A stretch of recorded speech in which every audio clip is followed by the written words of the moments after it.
నమస్తే. Welcome to our channel.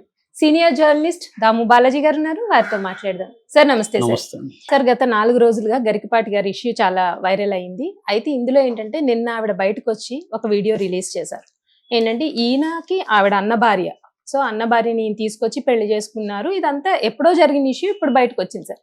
అయితే ఏంటంటే అసలు ఈయన ఇన్ని ప్రవచనాలు చెప్తూ ఇలా చేస్తూ ఈయన ఇలా చేయడం ఏంటి అనేది ఇప్పుడు కామన్ పీపుల్ ఎక్కువగా మాట్లాడుకుంటున్నారు. అసలు ఈ ఇష్యూని మీరు ఎలా మాట్లాడతారు సార్? ఎలా తీసుకుంటారు? ఎలా చెప్తారు మీరు? గరికపాటి నరసింహారావు ఆయన చాలా ఫేమస్, మనందరికీ తెలుసు. రెండోది ఏంటంటే గరికపాటికి ఒక యూనిక్ ఐడెంటిటీ ఉంది. మిగతా ప్రవచనకారులు ఏంటంటే ఎక్కువగా దేవుడు, భక్తి, పాత సనాతన ధర్మము, సంప్రదాయాలు అవి ఎక్కువగా చెప్తారు ప్రవచనకారులు అంటే. కానీ ఈయన ఏంటంటే ఈయన కొంత తమిళ్ ట్రెడిషన్కి దగ్గరగా ఉంది. తమిళ్లో నేను చాలా వీడియోలు చూస్తుంటా అప్పుడు. నాకు తమిళ్ ఇలాంటి వాళ్ళు వినడం ఇష్టం అనమాట. సుఖశివము, తర్వాత పర్వీన్ సుల్తానా, ఇలాంటి వాళ్ళు చాలామంది ఉన్నారు తమిళ్లో. కనీసం ఒక 20-30 మంది ఉంటారు. వాళ్ళు ప్రొఫెషనల్స్ అనమాట. వాళ్ళకి ఇంటర్నేషనల్గా తమిళ సమాజం వాళ్ళని తీసుకెళ్తుంటారు. వాళ్ళలో మెజారిటీ వాళ్ళు ఇలాగే ఉంటారు. అంటే పురాణాలు కానీ, తమిళ లిటరేచర్ కానీ అన్నిటిని కూడా ఇవాళ సమాజానికి అవసరమైన పద్ధతిలో చెప్తుంటారు. అంటే కనెక్ట్ చేసి ఇవి మనం లైఫ్లో ఎలా మనకి హెల్ప్ అవుతుంది అనేది వాళ్ళ మేజర్ ట్రస్ట్. గరికపాటి కూడా అదే చేస్తాడు. గరికపాటి తను ఎక్కడి నుంచి ఏమి చెప్పినా ఇవాళ సమాజంలో స్త్రీ పురుషులు ఎలా ఉండాలి, భార్య భర్తలు ఎలా ఉండాలి, ఉద్యోగాల్లో ఎట్లా తీసుకోవాలి, అంటే వ్యవహారిక సమస్యలు ఏవైతే ఉంటాయో ఈ వ్యవహారిక మన జీవితంలో నిత్య జీవితంలో ఉండే సమస్యలను అనలైజ్ చేయడం, సమస్యలకి పరిష్కారాలు ఎలా ఉండాలి అనేది ఆయన ప్రధానమైన ఇది. దానికి సంబంధించి అనేక అవలక్షణాలు కావచ్చు సమాజంలో, వ్యక్తుల్లో, లేకపోతే చెడు ధోరణులు కావచ్చు, వీటన్నిటినీ కూడా ఆయన ఎత్తి చూపుతూ స్ట్రాంగ్గానే మాట్లాడుతుంటారు. అయితే ఈ కాంటెక్స్ట్లో ఆయనకి ఎంత మంచి పేరు అవుతుందో కొన్ని విషయాల్లో చెడ్డ పేరు కూడా వచ్చింది. అంటే చిరంజీవి అలాయ్ బలాయ్ సందర్భంలో చిరంజీవి మీద మాట్లాడడం వల్ల ఆయనకి చాలా అహంకారి అన్న ఫీల్ వచ్చింది. ఎందుకంటే చిరంజీవి కూడా ఆయనతో పోలిస్తే చిరంజీవి కూడా ఒక ఇంపార్టెంట్ పర్సన్. ఆయన ఎంతో మందికి ఇన్స్పిరేషన్ చిరంజీవి. రెండోది ఆయన తప్పు కూడా లేదు. ఆయనకే అక్కడ అభిమానులు చుట్టుముట్టున్నప్పుడు ఫోటోలు అవి తీసుకుంటున్నారు. మర్యాదగా కూడా అడుగుండు, ఏమంటే చిరంజీవి గారు కొద్దిగా మీరు మనకి టైం అవుతుంది కదా సార్ అని చెప్పుంటే కూడా సరిపోయేది. ఇట్లా కాకుండా చాలా ఇదిగా మాట్లాడారు. దాన్ని కూడా చిరంజీవి చాలా హుందాగా అక్కడ డీల్ చేశాడు. అట్లాగే ఆయన కొన్ని మహిళలు ఎలా కాస్ట్యూమ్స్ ఎలాంటివి వేసుకోవాలో కూడా ఈయన డిసైడ్ చేయడం అనేది రాంగ్ అయింది. వాళ్ళు ఏంటంటే స్త్రీలు తమ బాడీల మీద తమకు హక్కు, ఎవరికైనా ఎవరి బాడీల మీద అయినా వాళ్ళకి ప్రధానంగా హక్కు ఉండాలి. కానీ వేరే వాళ్ళు ఎలా చెప్తారు? ఇప్పుడు ఈయన పంచు కట్టుకుంటే నాకు నచ్చదు అనుకో, నేను నువ్వేందా పంచు కట్టుకుంటున్నావు, నువ్వు షార్ట్ వేసుకొని తిరిగంటే ఎలా ఉంటుంది? అలాగే ఆయన స్త్రీల కాస్ట్యూమ్స్ మీద మాట్లాడడం వల్ల కూడా, ఇంట్లో నైటీలు వేసుకోవడం ఇలాంటి వాటి మీద కూడా ఆయన కామెంట్లు చేయడం స్త్రీల వైపు నుంచి కూడా తీవ్ర వ్యతిరేకత వచ్చింది. అట్లాగే కొన్ని కులాలకు సంబంధించి కూడా వ్యతిరేకత వచ్చింది. సో అంటే నేను చాలాసార్లు చెప్పాను, ఎవరైనా ఇప్పుడు నేనైనా రోజు మాట్లాడుతుంటే నచ్చని వాళ్ళు చాలామంది ఉంటారు. అందరినీ సాటిస్ఫై చేయడం కష్టం. మన అభిప్రాయాలు కొన్ని విషయాల మీద ఓపెన్గా మాట్లాడేటప్పుడు కొంతమంది లేదా కొన్ని వర్గాలు హర్ట్ అవ్వడం అనేది కామన్. అది చర్చల వరకే ఉండాలి. ఇప్పుడు మహిళలు కూడా ఈయన మీద దాడులకు ఎవరు వెళ్ళాలి, వీడియోలు చేశారు, ఆయన తప్పు అన్నారు, ఆయన కూడా సారీ చెప్పాడు. అలాగా ఎప్పుడైనా ఒక డైలాగ్ అంటారు, డైలాగ్ నడవాలి, సంభాషణ జరగాలి తప్ప దాడులు, ఫిజికల్ దాడులు అనేది వెళ్ళకూడదు.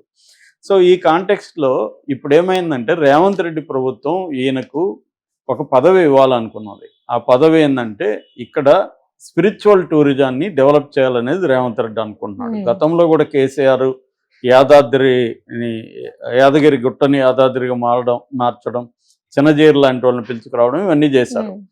రేవంత్ రెడ్డి దాన్ని సిస్టమేటిక్గా తీసుకెళ్ళి ఇంకొంత బాగా చేద్దామన్నది రేవంత్ రెడ్డికి ఉన్నది ఇక్కడ. అంటే ఫార్మా, ఐటీ రంగాలతో పాటు ఎకో టూరిజం అండ్ స్పిరిచువల్ టూరిజంని, ఎందుకంటే చాలా మంచి ప్లేసులు తెలంగాణలో ఉన్నాయి, వీటిని డెవలప్ చేస్తే మనకు ఇంటర్నేషనల్గా కూడా ఫేమస్ అవుతాయి, మనకు ఫారిన్ కరెన్సీ కూడా వస్తుంది అనేది ఆయన మంచి ఉద్దేశంతోనే రేవంత్ రెడ్డి అనుకున్నాడు. దీనికి ఒక రైట్ పర్సన్ పెట్టాలని గరికపాటిని పెట్టబోతున్నట్టుగా పుకార్లు వచ్చాయి.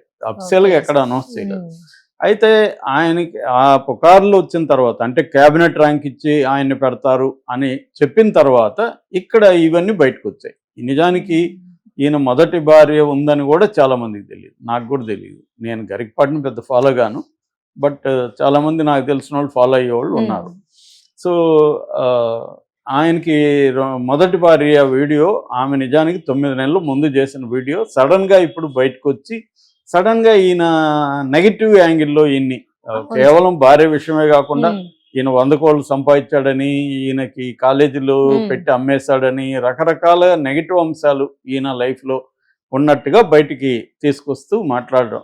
దీని వెనక ఒక వాదన ఏంటంటే మేబీ ఇన్ని ఒక ఆంధ్ర వ్యక్తిని తెలంగాణలో ఎకో టూరిజం స్పిరిచువల్ టూరిజానికి ఎందుకు పెట్టాలి అడ్వైజర్గా, ఇక్కడ ఎవరు లేరా అన్న వాదన ఉంది. అది కూడా కరెక్టే, ఎందుకంటే ఇప్పుడు గతంలో కేసీఆర్ అదే విమర్శలు ఎదుర్కొన్నాడు. ఇక్కడ తెలంగాణ రాష్ట్రం కొట్లాడింది ఎందుకు, మన స్వయం ప్రతిపత్తి ఉండాలి ఇక్కడ అని, ఆంధ్ర వలస పాలనకు వ్యతిరేకంగా, తమ సంస్కృతికి పైన ఆంధ్ర వాళ్ళ దాడులకు వ్యతిరేకంగా కదా ఇవన్నీ జరిగాయి. ఇప్పుడు మళ్ళీ వాళ్ళనే తీసుకొచ్చి అంటే మన సంస్కృతిని గైడ్ చేసేయాల్సిన వాళ్ళే గైడ్ చేయాలన్నా, ఇక్కడ ఊరు లేరా అంటే కరెక్టే అది ఆ ప్రశ్న. రేవంత్ రెడ్డి కూడా ఆలోచించుకోవాలి, ఇక్కడ ఊరు లేరా, స్పిరిచువల్ టూరిజం డెవలప్ చేయడానికి అడ్వైజ్ ఇచ్చేవాళ్ళే తెలంగాణలో లేరా అనేది ఆశ్చర్యకరమైన అంశమే. కాబట్టి అది వ్యాలిడ్ డిస్కషన్. దీనివల్ల ఏమవుతుందంటే ఈయన్ని నెగిటివ్గా చేస్తే రేవంత్ రెడ్డి ఇది పని చేయడు, ధైర్యం చేయడు, ఈయన పెట్టడం అన్న ఒక యాంగిల్ ఏమైనా ఉందా అన్న ఇదైతే కనిపిస్తుంది. ఏదేమైనా ఇప్పుడు ఏమైందంటే ఆయన అయితే సమాధానం చెప్పుకోవాలి తన మీద, ఎందుకంటే ఆయన అందరినీ అడుగుతుంటాడు, ధైర్యంగా రండి మీరు మాట్లాడాలి అవన్నీ ఆయన చాలా ఇదిగా మాట్లాడుతున్నప్పుడు తన విషయం వచ్చినప్పుడు ఆయన రావాలి. కానీ ఆయన వారం నుంచి జరుగుతున్నా ఇప్పటివరకు అయితే రాలేదు. మరి ఆయన వైపు ఉన్న కారణాలు మనకు తెలియదు, మేబీ వస్తాడు అనుకుంటున్నా. సో ఇప్పుడు వాళ్ళ భార్య ఎప్పుడో మొదటి భార్య ఆమె కామేశ్వరి, రెండో భార్య శారద. మొదటి భార్య ఎప్పుడో విడిపోయారు, 20 ఏళ్ళు అయినాయో 15 years అయినాయో విడిపోయారు. సో ఆ 15 years ముందు విడిపోయిన ఆమె 9 months బ్యాక్ ఒక వీడియో చేసింది. ఆ వీడియోని పెట్టుకొని ఈయన మీద నెగిటివ్ చేశారు. దీంతో ఆమె నిన్న మళ్ళీ ఒక వీడియో చేసింది, దాదాపు 37 నిమిషాలు ఉంది, నేను మొత్తం చూశాను. ఆమె ప్రధానంగా ఏంటంటే ముల్లపూడి సత్యనారాయణ మూర్తి అని ఆయన లెక్చరర్ అనుకుంటా. సో ఆయన మీద చేసింది. ఆయన ఒక వీడియో చేస్తే ఆయన తన గురువు అయిన గరికపాటిని సపోర్ట్ చేస్తూ ఆయనకు వీడియో చేశాడు. దానికి సమాధానంగా ఈమె వీడియో చేసింది. సో ఇప్పుడు ఆ వీడియో మళ్ళీ వైరల్ అవుతుంది. ఈ వీడియో ద్వారా క్లియర్గా ఏం అర్థమవుతుందంటే అందరూ ఇప్పుడు ఏం అనుకుంటున్నారంటే తన సొంత అన్న భార్య, సొంత అన్న అంటే ఇక్కడ కజిన్ అనుకోండి, కజిన్ అన్న భార్యని ఇతను లేపుకొచ్చాడు. ఇతను అట్లా లేపుకొచ్చినాడు, నువ్వెలా మోరల్స్ గురించి మాట్లాడతావు, నీ వ్యక్తిగత జీవితంలో మోరల్స్ లేనప్పుడు నువ్వెలా వేరే వాళ్ళకి మోరల్స్ మాట్లాడతావు అన్నది ఇక్కడ ప్రశ్న. సో ఆమె ఏం చెప్పింది బ్రీఫ్గా మనం చూస్తే, ఆమె రామాయణంతో స్టార్ట్ చేసింది. రామాయణంలో రాముడు బంగారు జింక కోసం వెళ్ళినప్పుడు లక్ష్మణుడికి ఒక బాధ్యత అప్పగించాడు, వదిన సీత గారిని చూసుకోమని. రాక్షసుడు వచ్చాడు, ఎత్తుకుపోయాడు, ఇతన్ని కూడా పంపించేసి రాక్షసుడు ఎత్తుకుపోయాడు, అది ఓకే. కానీ ఒకవేళ రాముడు వెళ్ళిపోయినప్పుడు లక్ష్మణుడే సీతను అపహరించుంటే అంటే చెప్పకూడదు, కానీ నేను దీనికోసం చెప్తున్నాను, అపహరించుంటే ఎలా ఉండేదో అలా ఉంది నా జీవితం అనేది ఆమె చెప్పింది. రెండవది ఆమె వాలి సుగ్రీవుడు కూడా గతంలో చెప్పానని చెప్పింది. సో ఆమె ఏమి ఆరోపిస్తుందంటే ఈ ఫస్ట్ 9 months బ్యాక్ వీడియో చేసినప్పుడు ఆమె తన పేరు కూడా చెప్పడానికి ఉచ్చరించడానికి ఆమె ఇష్టపడట్లేదు, నీచుడు నీచుడు అంటుంది. సో ఈ నీచుడు నా కొడుకు దగ్గర, పెద్ద కొడుకు పేరు గురిజాడ, రెండో కొడుకు పేరు శ్రీశ్రీ. అంటే ఈయనకి అభ్యుదయ భావాలు ఉండడం వల్ల ఇద్దరు మహాకవులుగా పిలువబడే గురిజాడ శ్రీశ్రీ పేర్లు కొడుకులకు పెట్టాడు. సో గురిజాడ దగ్గర క్రిమినల్ కేసు ఈ మీద పెట్టించారు ఆ వీడియో తీసేమని. అందువల్ల ఈమె కోపం ఉంది. అసలు ఆ ఫస్ట్ వీడియో ఎందుకు పెట్టిందనే దానికి ఆమె చెప్తున్న సమాధానం ఏంటంటే ఇతనే కారణం అని చెప్తుంది. ఇతను అందరికి ప్రవచనాల్లో స్త్రీలకంతా మీరెందుకు బాధలు పడతా ఉంటారు, బయటికి రండి, ఓపెన్గా మాట్లాడండి అని పిలిపించాడు. అవును, మరి నేను ఇన్ని రోజులు లోపల పెట్టుకొని బాధపడుతున్నాను, నేను కూడా బయటికి ఎందుకు రాకూడదు అని నేను అనుకున్నాను, నేను వచ్చి చెప్పాను. కానీ ఇతను ఈ నీచుడు నా మీద కేసులు పెట్టి చేశాడు. ఇప్పుడు మరి వందలాది ఛానళ్ళు వందలాది మీడియా నీ మీద అంటుంది, నువ్వు మరి కేసులు పెట్టు దమ్ముంటే అనేది ఆమె అడిగింది. దీంతో పాటు ఆమె ఇతను ఎప్పటి నుంచి అనేవాడు అంటారు, నా మీద కవిత రాయొచ్చు కదా, బేతవాళ్ళ రామబ్రహ్మం మీద ఎందుకు రాస్తావని. ఆ కవితలు కూడా 2 వినిపించింది. బేతవాళ్ళ రామబ్రహ్మం మీద ఈయన మీద రాయలే, ఈయన ఎప్పటి నుంచి అడుగుతుంటే ఇప్పుడు రాసింది. అదేంటంటే నెగిటివ్గా రాసింది, నువ్వెంత నీచుడు అన్నట్టుగా రాసింది. సో అది కూడా వివరించింది. దాంతోపాటు ఆమె ప్రధాన ఆరోపణ ఏంటంటే, నేనేదో నా పాటికి హాయిగా కాపురం చేసుకుంటున్నాను, నా భర్త వెంకటేశ్వరరావు ఇది ఆయన పేరు, నా భర్తతో ఈ నీచుడు నన్ను మాయ మాటలతో నన్ను లొంగ తీసుకొని నా దగ్గర విడాకుల పత్రం మీద సంతకం చేయించి నన్ను తీసుకొచ్చేసాడు. దీంతో నా ఇంట్లో వాళ్ళకి దూరం అయిపోయాను. నాకంటే చిన్నవాడితను, కానీ మాయ మాటలతో నన్ను లొంగ తీసుకొని నన్ను బయటికి తీసుకొచ్చేసాడు. తీసుకొచ్చినాక కనీసం పెళ్లి చేసుకొని ఉంటే అందరిని పిలిచి నాకు బాగుండేది, అది కూడా చేయలేదు. ఊరికి ఎక్కడో దండలు మార్పిచ్చి రహస్యంగా ఇచ్చేశాడు. సో నాకు పిల్లలు పుట్టారు. పిల్లలు పుట్టిన తర్వాత 12 ఏళ్ళు మాత్రం పిల్లల కోసం భరించాను. ఇతను శాడిస్టు, ఇతను నా మీద విపరీతమైన అనుమానం, పాలవాడితో మాట్లాడుతూ కూడా నీకు అప్పిస్తూ ఉంటాడు. అలాగా ఇతను టార్చర్ని భరించలేక నేను పిల్లల కోసం ఓపిక పట్టాను. పిల్లలు కొంత పెద్దవాళ్ళు అయినాక ఇంక నా వల్ల కాదని నేను అతనికి అప్పగించి బయటకు వచ్చేసాను. నేనే చెప్పాను అతనికి పెళ్లి చేసుకోమని. ఆయన శారద అనే ఆమెను చేసుకున్నాడు. ఆమె చాలా గొప్పది, నా బిడ్డల్ని బాగా చూసుకునింది. ఆ తర్వాత నేను ఎప్పుడు ఇంకా నేను రోజు పిల్లల గురించి పూజలు చేస్తూనే ఉంటాను, కానీ నేను ఎప్పుడు వెళ్ళలేదు. నా బతుకు నేను బతుకుతున్నాను అనేది ఆమె చెప్పింది ప్రధానంగా. అయితే ఇక్కడ ఆమె చెప్పిన దాంట్లో చాలామంది కామెంట్లు అంతా చూస్తే కూడా 95% కామెంట్లు ఆమెకు నెగిటివ్గా ఉంది, పాజిటివ్గా లేవు. సో దీనికి కారణం ఏంటంటే ఆమె కాంట్రడిక్టరీగా ఉంది ఆమె స్టేట్మెంట్. ఈమె పెద్దది, ఆయనకంటే పెద్దది, ఈమెకు పెళ్ళైన స్త్రీ, తన మరిది తనకంటే చిన్నవాడు, అతను మాయమాటలు చెప్తే నీ బుద్ధి ఏమైంది అనేది చాలామంది. అతను ట్రై చేసి ఉండొచ్చు, చాలామంది వదినలను ట్రై చేసే మరుదులు ఉంటారు. మరి వదినలకి ఏమవుతుంది బుద్ధి, నీకేమైంది? నువ్వు 2 చేతులే కలిస్తేనే కదా చెప్పట్లు, నువ్వు వెళ్ళకపోతే అతను బలవంతంగా ఏమైనా ఎత్తుకుపోయాడా?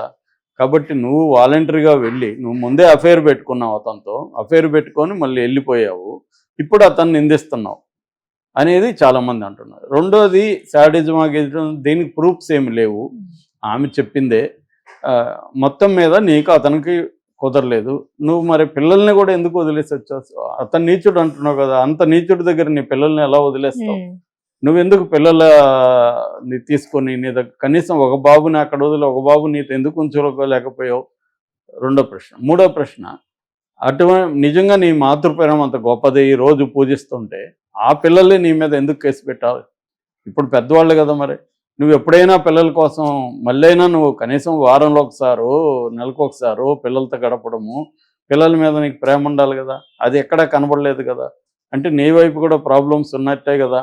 అతను ఇప్పుడు నీ గురించి బ్యాడ్గా ఎక్కడా చెప్పలేదు, నువ్వెందుకు ఇప్పుడు వచ్చి చెప్తున్నావు అనేది ఆమె మీద విమర్శలు. రెండోది, ఎప్పుడో అయిపోతే 15 years బ్యాక్ మీరు ఊడిపోతే ఇప్పుడు వచ్చి నువ్వు వీడియోలు ఎందుకు చేస్తున్నావు అనేది పాయింట్. రెండవది ఏంటంటే, ఆమె కాంట్రడిక్టరీగా ఎలా ఉందంటే, ఆయన మళ్ళీ ఒక పక్క పొగుడుతుంది, ఆయన విద్వత్తు గొప్పది అంటుంది, ఆయన మంచి ఖ్యాతి సంపాదించాడు, బిరుదులు సంపాదించాడు, డబ్బులు కూడా చెప్తున్నారు 100 మంచిదే, నా పిల్లలకే కదా వస్తుంది, అవన్నీ చెప్తుంది. మళ్ళీ ఆయన నిందిస్తుంది, మళ్ళీ ఛానల్లోనే నిందిస్తుంది. మీకేం పని పట్టలేదా, ఆయన మీద ఎందుకు మీరు మాట్లాడుతున్నారని ఛానల్లోనే తిడుతుంది, ఆయన్ని సపోర్ట్ చేస్తుంది. అంటే నాకు హక్కు ఉంది కానీ ఆయన తిట్టే హక్కు మీకు లేదంటుంది. ఇలాగ కొద్ది కాంట్రడిక్టరీగా ఉంటే కింద కామెంట్లు పెడుతున్నారు, ఈమె సైకాలజిస్ట్ని చూపించాలి, మైండ్ పోయింది అనేది కూడా పెడుతున్నారు. ఏదేమైనా ఆమె కొంత అంటే పెయిన్ వల్ల కావచ్చు, ఇప్పుడు అందరూ కూడా మనకి నచ్చినట్టే మాట్లాడాలని లేదు, లాజికల్గానే ఉండాలని లేదు. ఎమోషనల్గా ఉన్నప్పుడు లాజిక్స్ ఉండవు. చాలాసార్లు ఈ ద్వంద్వ ప్రవృత్తి ఉంటుంది. మనం విడిపోయినంత మాత్రాన్ని కంప్లీట్ ద్వేషం ఉండదు. లవ్ హేట్ రిలేషన్షిప్ అనేది అందరిలో ఉంటుంది. చాలాసార్లు అదే, నా భార్యని నేను కొడతాగా నువ్వు తిట్టకూడదు అంటాడు, నా మొగుడు నేను కొడతాగా నువ్వు ఎందుకు కొడతావు అని చాలా మంది నేను చూశాను రియల్ లైఫ్లో కూడా. ఈమె ఆయన కొడుతుంటుంది, మనం ఏదన్నా అతని జోలికైతే నువ్వెందుకు వస్తున్నావు అని మన మీదకి వస్తుంది. ఇవి కామనే. అటువంటి ఏదేమైనా ఇప్పుడు ఈయన సమాధానాలు చెప్పుకోవాలి. నిజానికి అది కూడా వాళ్ళ మధ్య ఫేర్ ఏర్పడి ఉండొచ్చు, వాళ్ళు విడాకులు తీసుకొని బయటకు వచ్చి ఉండొచ్చు. మామూలుగా అయితే ఇవన్నీ సహజమైన విషయాలే. కాకపోతే ఈయన ఏంటంటే ఈ నీతులు ఇవన్నీ సమాజానికి చెప్తున్నాడు కాబట్టి నీ పర్సనల్ లైఫ్లో ఇలాంటివి ఉన్నాయి కదా అనేది ఇప్పుడు ఆయనకి వచ్చింది. దీనికి ఆయనే సమాధానం చెప్పాలి. వేరే అవును వాళ్ళు ఆయన తరపున చెప్తే కుదరదు, ఆయనే చెప్పాలి. చెప్తే కానీ, ఎందుకంటే లేకపోతే ఆయన క్రెడిబిలిటీ పడిపోతుంది. అంటే నువ్వు ఇలాగ పెట్టుకొని అదేదంటారు గురివింద గింజ అని, ఉమ్. నీ నలుపు పెట్టుకొని నువ్వు వేరే వాళ్ళ నలుపు సమాజంలో నలుపు ఎలా చూపిస్తావు? సో ఆయన ఓపెన్ అప్ అయిపోతే ఏముండదండి. ఓపెన్ అప్ అయిపోయి అవును సార్. అవును నేను అలా ఉమ్. జరిగింది, ఆ అనుభవాలతో నేను నేర్చుకున్నాను, నేను ఆ వయసులో తప్పు చేశాను, లేదా నేను కరెక్టే అని అనుకుంటున్నాను, ఏదైనా కరెక్టే అనుకుంటున్నాను,